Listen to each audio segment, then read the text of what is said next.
Dans les vastes plaines de la savane africaine, au pied des montagnes majestueuses, vivait un jeune guerrier Massaï nommé Kiprono. Fils du chef de son clan, il était respecté pour sa bravoure, sa force et sa loyauté envers son peuple. Mais derrière son apparence de guerrier sans faille, Kiprono portait un lourd secret. Il était éperdument amoureux de Népanoï, la fille du chef d'un village rival.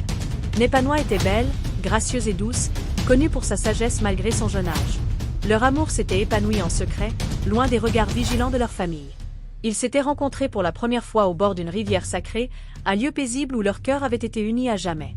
Mais leur amour était un amour interdit, une union impossible entre deux clans dont les relations étaient tendues depuis des générations.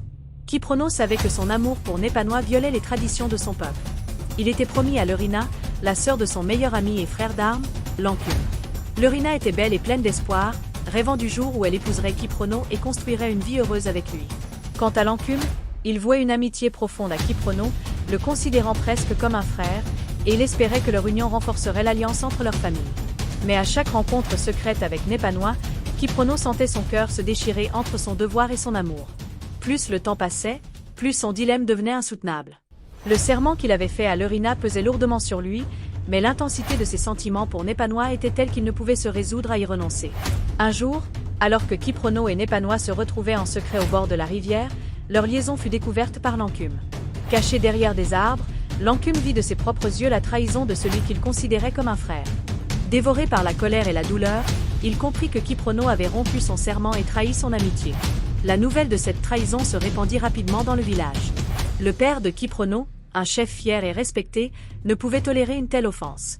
De son côté, le père de Népanoï, chef du clan rival, était furieux à l'idée que sa fille ait pu briser l'honneur de leur peuple en aimant un ennemi. Les tensions entre les deux clans, déjà fragiles, atteignirent un point de rupture. La confrontation était inévitable. Kiprono, déchiré entre ses sentiments et son devoir, devait affronter l'Enclume dans un duel pour l'honneur. Leurs lances s'entrechoquèrent sous un ciel orageux dans la savane. Dans cette lutte tragique, ni l'amour ni l'amitié ne purent survivre.